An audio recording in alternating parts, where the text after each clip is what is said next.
ঐকমত্য কমিশনের সঙ্গে বৈঠকে বসেছে জামায়াতে ইসলামী। সেখানে আছেন সহকর্মী আলিমুজ্জামান সাফওয়ান, সরাসরি যুক্ত হচ্ছেন তিনি। সাফওয়ান, ঐকমত্য কমিশনের সঙ্গে জামায়াতের বৈঠকের ব্যাপারে কি তথ্য আছে জানাবেন। ন্যান্সি, কিছুক্ষণ আগে আসলে জামাতের যে বৈঠকটি চলছিল সেটি প্রথমের যে ধাপ সেটি শেষ হয়েছে, অর্থাৎ এখন আসলে দুপুরে যে খাবারের বিরতি সেটি চলছে।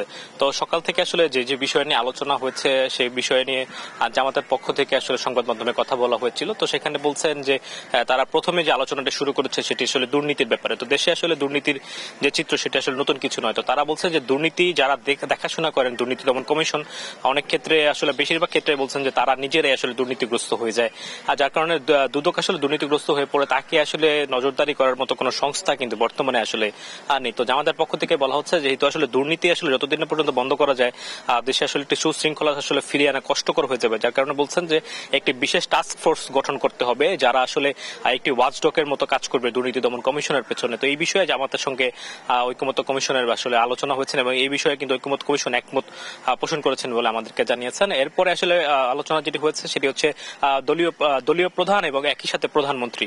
তো বাংলাদেশের যে রাজনৈতিক প্রেক্ষাপট সেখানে দেখা গেছে যে যে ব্যক্তি আসলে দলীয় প্রধান থাকছেন যে তিনি একই সঙ্গে কিন্তু আবার প্রধানমন্ত্রীর দায়িত্ব কিন্তু পালন করছেন, অর্থাৎ সেইটি কিন্তু আসলে পরিবর্তন চাচ্ছে জামাত। তারা চাচ্ছে না যে একই ব্যক্তি আসলে একটি দলের প্রধান হিসেবে থাকুক এবং একই সাথে তিনি একই প্রধানমন্ত্রী হোক।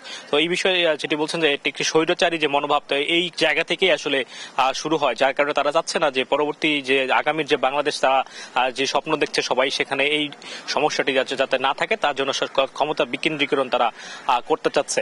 এছাড়া আরেকটি বিষয় যেটি গতবারও আসলে জামাত যখন ঐকমত্য কমিশনের সঙ্গে বৈঠকে বসেছিল তখনও কিন্তু একই বিষয়ে আলোচনা হয়েছে যে দুবারের বেশি কোনো ব্যক্তি যাতে প্রধানমন্ত্রীর পদে যাতে আসলে আসীন না হতে পারে।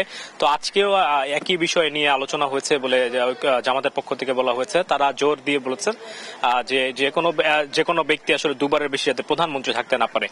এছাড়া এনসিসি গঠনের ব্যাপারে আসলে তারা নীতিগতভাবে একমত হয়েছে বলে আমাদেরকে জানিয়েছেন। তো বৈঠকটা এখনো শেষ হয়নি, বৈঠকটা এখনো চলছে এবং সর্বশেষ যে বৈঠকের যে খবর সেটি জানতে হলে আমাদের বিকাল পর্যন্ত আসলে অপেক্ষা করতে হবে বলে মনে করছি। ন্যান্সি, সাফওয়ান, আপনাকে ধন্যবাদ।